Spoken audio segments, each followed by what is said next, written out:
के जो व्यापारी हैं उनके जो 10 लाख का मुआवजा देते हैं वो हरियाणा में भी लागू किया जाए। और जो एक हमारा जो पॉलिसी होती है जो व्यापारियों के लिए, वो पॉलिसी का ध्यान किया जाए भी। जो छोटे व्यापारी है उनको स्लैब जिस तरह 30% का है तो, और हमारा जो फैक्ट्रियों में कंपनियां हैं बड़ी उन्हें 22% का है, तो उनका स्लैब एक किया जाए जो कि छोटे व्यापारी आगे बढ़ सके। नमस्कार, मैं मोहित गुप्ता, मेरा ऑटोमार्केट शहर के अंदर पेंट का बिजनेस है। मैं सबसे पहले सरकार से यही चाहूंगा कि एक व्यापारी सरकार के लिए, किसी भी सरकार के लिए व्यापारी वर्ग रीढ़ की हड्डी होती है। जहाँ सारे साल व्यापारी सरकार को इनकम टैक्स देके सरकार को चलाने में, सुदृढ़ करने में, उसको बढ़ाने में अपना पूरा योगदान देता है, तो सरकार को भी चाहिए कि एक आम व्यापारी के लिए, मीडियम तबके व्यापारी के लिए टैक्स स्लैब कम से कम 10 लाख रुपए तक की छूट का हो, जीएसटी दरों का अंदर सरलीकरण हो, साथ ही साथ एटीजी के तहत जो 1.5 लाख की छूट है उसको 2.5 लाख रुपए तक किया जाए। बिजली दरों जो कि कमर्शियल और औद्योगिक अलग अलग दरें हैं, इनको एक समान किया जाए और हर तरह से व्यापारी को सुदृढ़ बनाने में सरकार एक अपना भरपूर सहयोग करे, ताकि अगर व्यापारी सुदृढ़ होएगा तो सरकार भी अच्छी तरह चलेगी। किसी चीज की दरों के अंदर दरें कम होती है तो उसको आम जन को उसकी सेवाएं, उसकी चीज के अंदर सुविधा मिलती है। आज अगर पेंट सस्ता होगा तो आम जन उसको बढ़िया ढंग से लगाएगा, कोई भी चीज सस्ती होती है तो उसको आम जन अच्छी तरह खरीदेगा, भरपूर खरीदेगा। इससे न केवल देश की तरक्की होती है बल्कि एक तरह से कमजोर वर्ग भी आगे बढ़ के चलता है। हमें किचन से रिलेटेड बहुत सारी प्रॉब्लम आती है। हम लेडीज को सबसे पहले काम करना होता है किचन का। किचन में घुसने से भी हमें डर लगता है क्योंकि सिलेंडर इतना महंगा हो चुका है, सब्जियां इतनी महंगी हो चुकी है, फ्रूट्स इतने महंगे हो चुके हैं। बच्चे जब भी कुछ कहते हैं मम्मा ये बना दो, कैसे बना दे भाई, सिलेंडर इतना महंगा हो गया है, मतलब हमारी आमदनी से डबल महंगा, हर चीज महंगाई महंगाई महंगाई। हमारा कोई भी, जैसे हम खेती से रिलेटेड काम करते हैं, जब हमारी फसल की बात आती है तो उसमें उनका कोई नहीं है कि उसके अंदर थोड़ा सा, मतलब जब हमारी बेचने की बारी आती है तो कहते हैं कि अभी तो रेट मंदे हैं, कम है, ये हमें बहुत दिक्कत आती है, बहुत ज्यादा महंगाई हो रही है। मैं तो आप सर से निवेदन करूंगी कि फ्रूट, सब्जियां एंड सिलेंडर ये तो रेटों में, और दाल चावल ये सब सारी चीजें सस्ती की जाए ताकि हम महिलाओं को किचन में घुसने से डर ना लगे।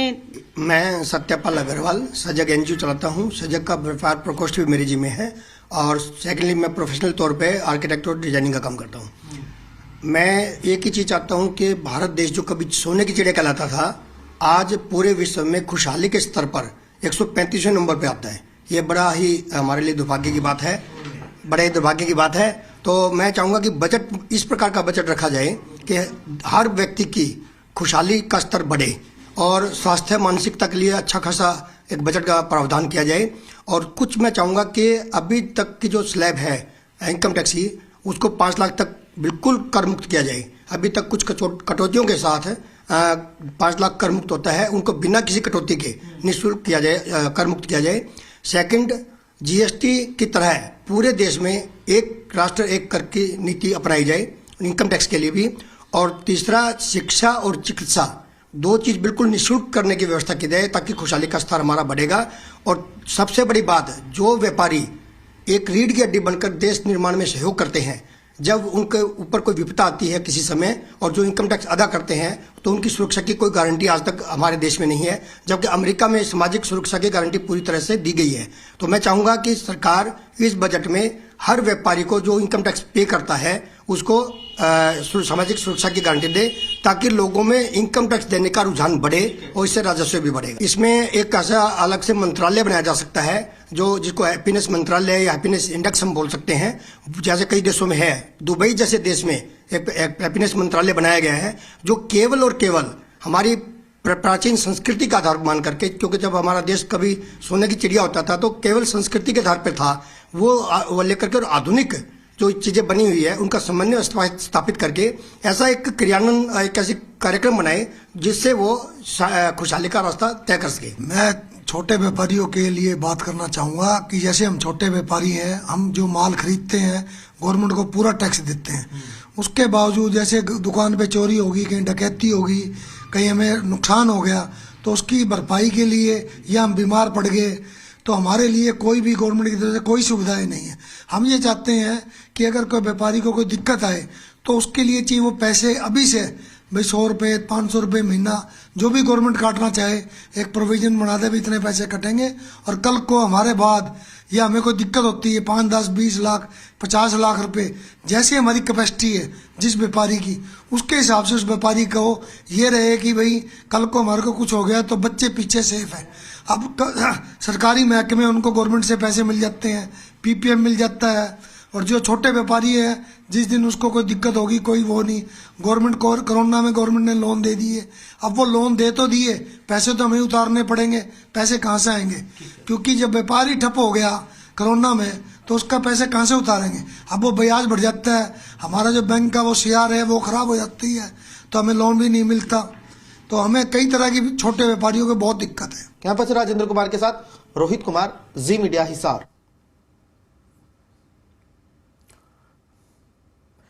गाजियाबाद के लोगों को भी इस बजट से काफी उम्मीदें हैं। क्या कुछ उनकी मांग है वो आपको दिखाते हैं। जनता सरकार से बहुत सारी उम्मीदें लगा के बैठी है और अपेक्षा करती है कि ये सरकार जो है आम जनता को राहत देगी, बजट में भी राहत देगी, GST में भी राहत देगी। जनता की ऐसी सरकार से बहुत ज़्यादा उम्मीद है। देखिए, पेशे से मैं एक व्यापारी हूँ और व्यापारी जो है किसी भी अर्थव्यवस्था की रीढ़ की हड्डी होते हैं, तो मैं सरकार से ये अपेक्षा करूँगा कि एक तो GST को थोड़ा कम किया जाए और हम व्यापारियों को थोड़े कम दर पे लोन उपलब्ध कराया जाए और शिक्षा का और स्वास्थ्य का बजट थोड़ा बढ़ाया जाए। आज की डेट में ये है कि जो भी मिडिल क्लास जितने भी बिजनेसमैन हैं यहाँ पर, वो सबसे ज़्यादा टैक्स देते हैं। जो हाई लेवल के जो पैसे वाले जो बड़े बड़े उद्योगपति हैं वो देश का 50% टैक्स देते हैं, जबकि 64% मीडियम जो बिजनेसमैन है वो टैक्स देते हैं। तो कम से कम जो मिडिल क्लास बिजनेसमैन है उनको राहत मिलनी चाहिए। 1 फरवरी को पेश होने वाले देश के आम बजट से देश के कारोबारी वर्ग को भी काफी उम्मीदें हैं। जानिए बजट से क्या कुछ चाहता है व्यापारी और कारोबारी वर्ग। हर आदमी ये चाहता है कि मेरे पास मकान हो, मकान का एक सपना होता है और वो मकान उनको ले नहीं पाता क्योंकि इतनी महंगाई है। किसी महंगाई में कोई भी आदमी मकान तो क्या सब्जी खरीदने के लायक भी नहीं हो रहा इस समय जो पोजीशन चल रही है। और गवर्नमेंट ने EMI थी वो इतनी बढ़ा दी है, जो पहले कम थी वो और बढ़ा दी है। पहले कम करते हैं फिर डबल बढ़ा देते हैं। बजट हम ऐसा चाहते हैं कि कम से कम जैसे हमारे GST जो यहाँ पे लगता है वो 18% लगता है हमारी लाइन में, हमारे ट्रेड में। कई ट्रेड ऐसे हैं जिनमें 4% है, जिनमें 5% है, जिनमें 9 है, 12 हैं। तो हम ये चाहते हैं कि जैसे अब मोबाइल लाइन ऐसी है कि हर किसी को इस चीज़ की जरूरत सबसे पहले है। हम लोग तो यही उम्मीद करते हैं कि जो आम जनता को ज़्यादा से ज़्यादा बेनिफिट मिले हर चीज़ में, और जो उसके ऊपर बोझ दिन ब दिन बढ़ता जा रहा है, महंगाई बढ़ती जा रही है, थोड़ा सा उस पर कंट्रोल आए, महंगाई पे कंट्रोल आए। साथ ही साथ जो है लोगों की इतनी किस्तें चल रही है, लोन चल रहे हैं, तो वो लोन मेरे हिसाब से सस्ते होने चाहिए। और अभी आप देखिए कि इतनी बार रेट ऑफ इंटरेस्ट बढ़ चुका है अगर FD वगैरह पे भी, लेकिन अगर जो लोगों का जो अकाउंट है PPF पब्लिक प्रोविडेंट फंड, उस पर इन्होंने एक बार भी इंटरेस्ट दर बढ़ाई नहीं है, 7.1 है, जबकि FD से भी पहली बार कम आ गई है। और मुझे लगता है कि ये बहुत गलत है क्योंकि हमेशा से एक इतिहास रहा है कि PPF की जो इंटरेस्ट रेट होता है वो सबसे ज़्यादा होता है। में जी हम तो यही चाहते हैं कि एक थोड़ा इनकम टैक्स में थोड़ी सी छूट मिले।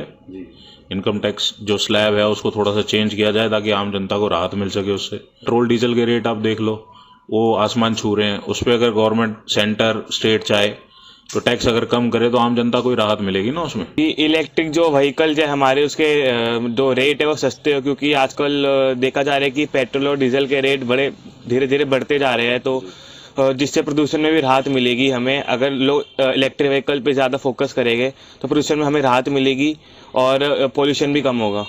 पब्लिक के लिए राहत भरा बजट होना चाहिए। किस तरीके की राहत? महंगाई के हर चीज़ों में, यानी कि जो दालें पहले